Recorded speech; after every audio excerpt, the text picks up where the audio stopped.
friends. For some of you that may not know, my name is Miss Evelyn. I am a preschool teacher in Poon Friends Learning Center, located in Somerville, Massachusetts. And while we are currently not being able to come to school for the next 2 weeks or so, myself, some of the teachers, and our director, Miss Flavia, thought it would be a great idea to make videos. Even though that we are not able to see the children, I still would love to make videos for the children, just sitting at home knowing that I think about them all the time. I miss them, and I miss you guys. If you're watching, hi, I miss you guys. I miss doing art projects. I miss doing learning new things, and most importantly, I miss doing story time. And I thought it would be a great idea to make this video as a story time. I have 3 books right there. 1, 2, 3 books, and let's get started. I have this book. Sorry if it may look backwards. I'm gonna try my best to flip it. This is my first time doing a video on YouTube, but I think we can still enjoy it if we use our imaginations. Here we go. So this book is called Where the Wild Things Are. This is actually one of my favorite books when I was little. Let's get to it. Love the colors here. It says Where the Wild Things Are. Let's get to it.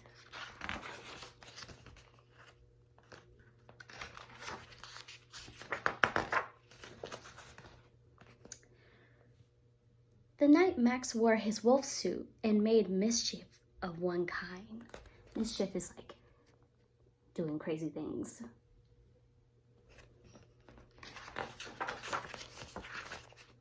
And another, oh no, would you do that to your dog if you had a dog at home? I wouldn't. His mother called him Wild Thing, and Max said, I'll eat you up. So he sent to bed without eating anything. He doesn't look very happy, huh?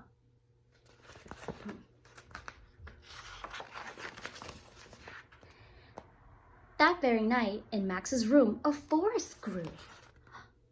Oh my goodness. What would you do if a forest grew in your home, in your room? And grew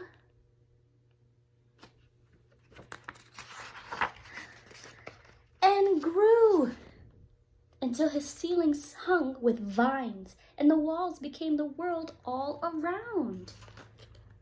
Look at all that. There's no walls no more, no roof, no ceiling. It's all forest. And an ocean tumbled by with a private boat for Max, and he sailed off through night and day.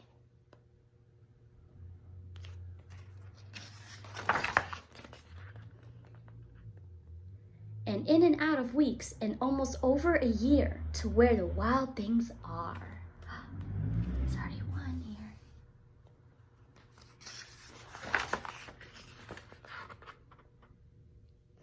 And when he came to the place where the wild things are, they roared their terrible roars, and gnashed their terrible teeth, and rolled their terrible eyes, and showed their terrible claws.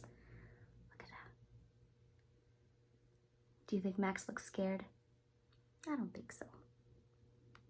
Look at that.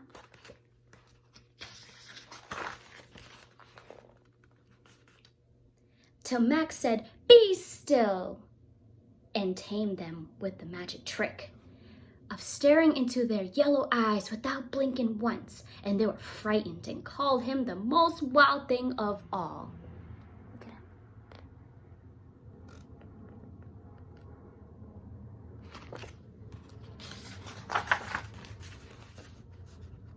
And made him king of all wild things.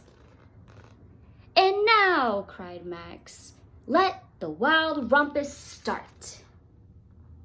I believe rumpus is like a party. Look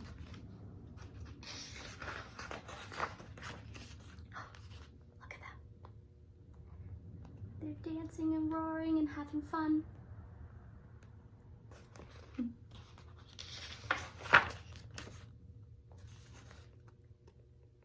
Swinging along trees, having fun.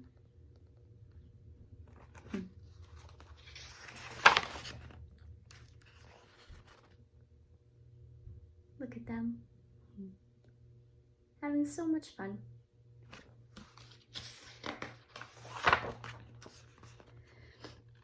Now stop, Max said, and sent the wild things off to bed without their supper. And Max, the king of all wild things, was lonely and wanted to be where someone loved him best of all. Look, I think he looks happy now. Then all around, from far away across the world, he smelled good things to eat. So he gave up being king of where the wild things are.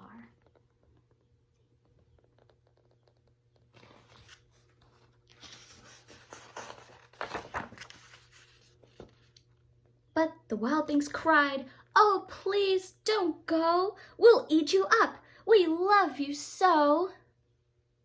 And Max said, "No."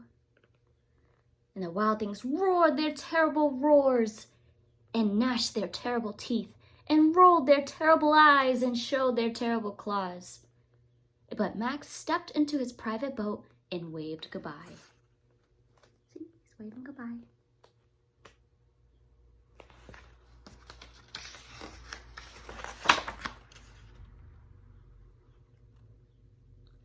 And sailed back over a year and in and out of weeks and through a day.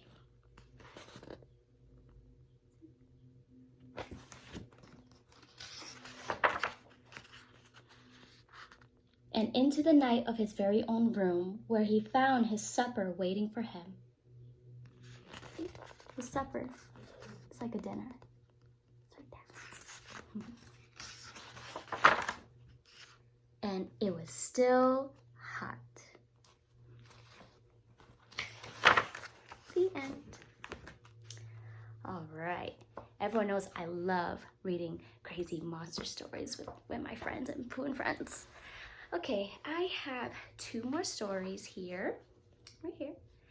And since last night it was pretty crazy with the rain and wind, so luckily I have a book that I brought from school called Curious George, Rain or Shine.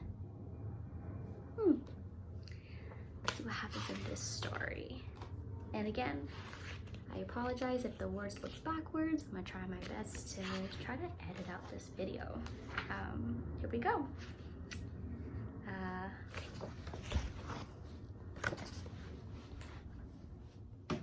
Curious George was a playful little monkey. Like most playful little monkeys, he loved having fun outside.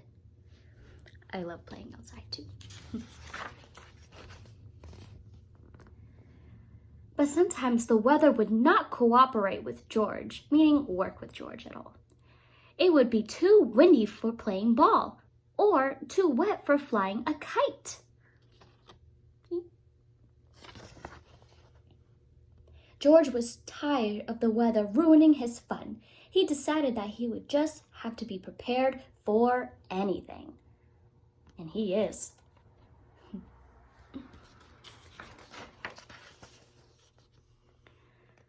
Then the doorman told him that some animals have a special way to tell the weather. George was curious. He didn't think that he was one of those animals, but maybe he could be one. George decided to ask his friend, the man with the yellow hat. The man told George about a saying that sailors use to help them predict the weather. Red sky at night, sailor's delight. This meant that if a sailor saw a bright red sunset, the next day should be sunny.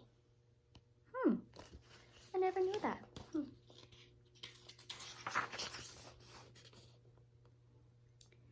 That gave George an idea. He would draw pictures of the sky and then watch what happened to the weather. He started with the red sunset that evening.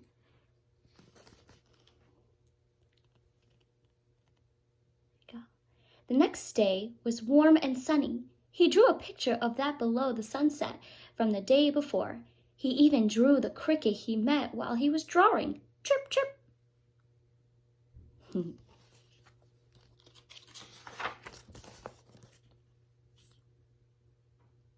Look, still a little cricket right there. The next morning, there were dark clouds to draw. His cricket friend was back, but he was much quieter on that chilly day. Chirp, chirp. By that afternoon, it was raining. Did clouds mean that it would rain? George thought so. These drawings were becoming very useful. He's drawing the clouds.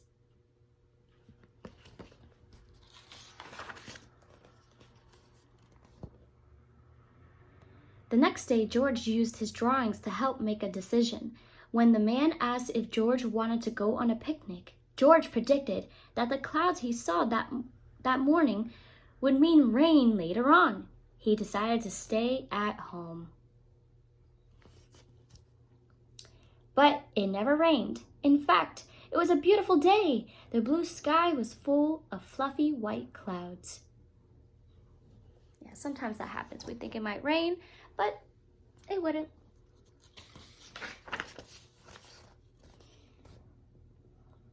Aha! So maybe dark clouds meant that it would rain. White clouds meant the weather would be good. George was so happy when he saw a sky full of white clouds the next morning. Now he could go on that picnic. But George's happiness did not last long.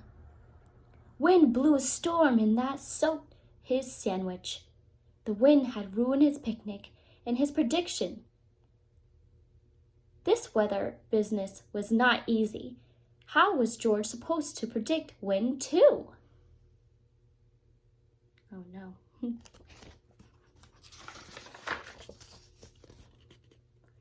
The next day, George noticed a flag flapping in the wind. He didn't have a flag, so he used the man's sock as one. Silly George. George watched as the sock flapped in the direction the wind blew. George also did a pinwheel. When the wind blew fast, his bee pinwheel spun quickly. When the wind blew slowly or not at all, the pinwheel spun slowly too. Now he could tell how fast the wind was blowing. George is a clever monkey. As a special treat, George's friend took him to the weather station for a visit. There were no socks, no pinwheels, crayons, or crickets. How did they predict the weather?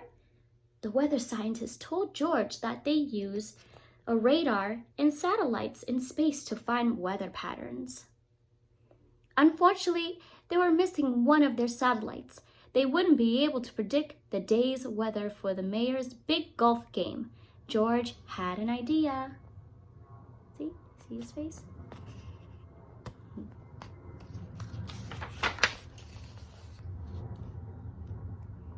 George raced home. The sock and pinwheel showed the morning storm clouds were being blown away. His drawings showed the sky was red the night before and the cricket was chirping quickly. George predicted it would be a good day for golfing. He could predict the weather after all.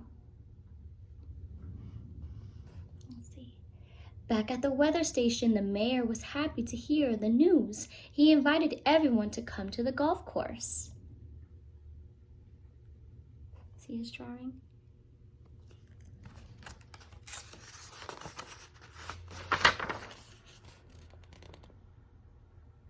George had one more prediction to make that day. Tomorrow would be a great day for a picnic. Right, red sky, sailor's delight. All right, great. I love Curious George books. And this comes to the last story. It is called Fletcher and the Springtime Blossoms. Okay. Now that it's officially spring, we can start bringing out our spring stories. Okay. There we go. The woods were full of chirping, bustling, sing-song sounds of spring.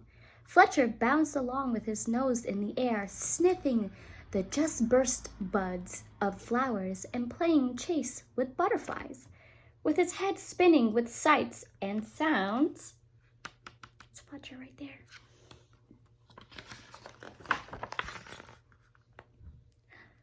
He tumbled happily down the hill into the sunny orchard.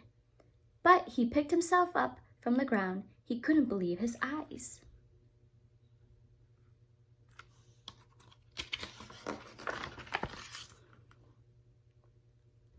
A soft breeze danced through the branches, carrying snowflakes. Snow so late in spring, thought Fletcher. It would be too cold for the buds and butterflies. There is no time to lose. He thinks it's snowing. Oh no. Do you guys think it's snowing?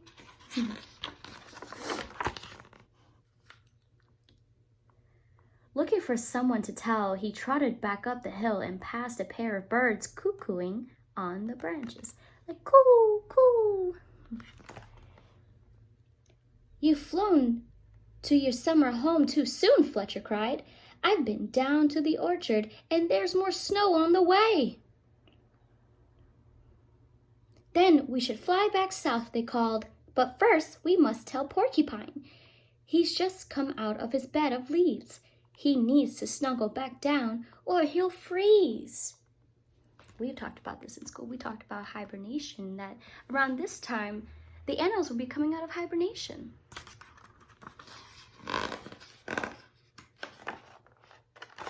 Tricky page. Fletcher and the birds found Porcupine stretching and scratching and scritching. There's snow on the way, panted Fletcher. I saw it in the orchard. It will be too cold for the butterflies. The birds will need to fly south, and you must find Hideaway. Then I should crawl back into bed, snuffled Porcupine sadly. But first we must tell Squirrel that he needs to hunt for food. He's eaten his winter store of nuts. He'll need to find some more.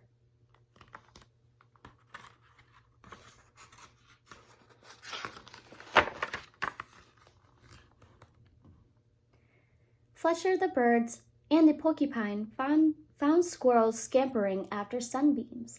Snow is blowing in from the orchard, gasped Fletcher.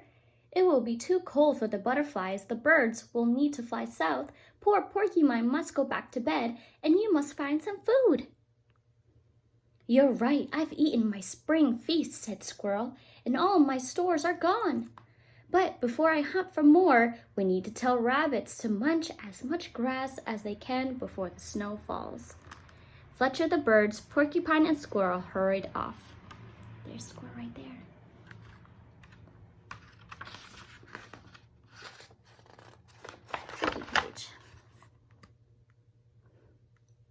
The rabbits were rolling down the hill next to their burrow. Stop playing, cried Fletcher. There's snow blowing in from the orchard. It will be too cold for the butterflies. The birds will need to fly south.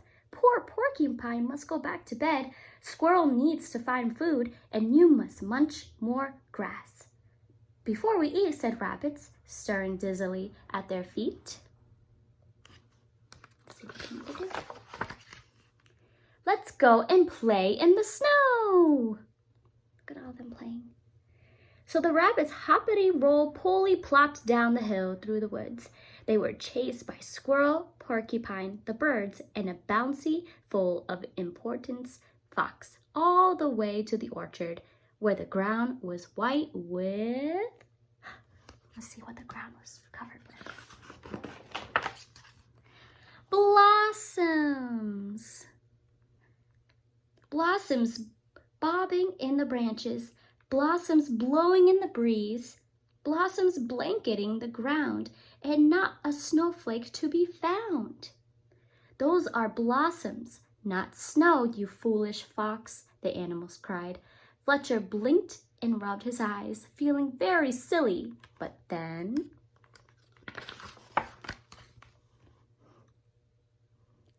the animal scooped up pawsful and clawsful of blossoms from the ground and covered him in a tickly shower of fluttering white petals. Fletcher and his friends ran and played between the trees until at last they all collapsed in the blossomy soft white heap. Don't they look like they're having fun?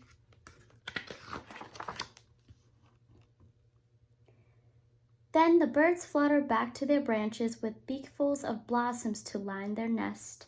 Porcupine snuffled off up the slope, his quills dotted with tiny white petals. Squirrel went chasing up and down trees after snow-white petals dancing in the breeze. And the rabbits bounced back up the hill with blossoms to brighten their burrow.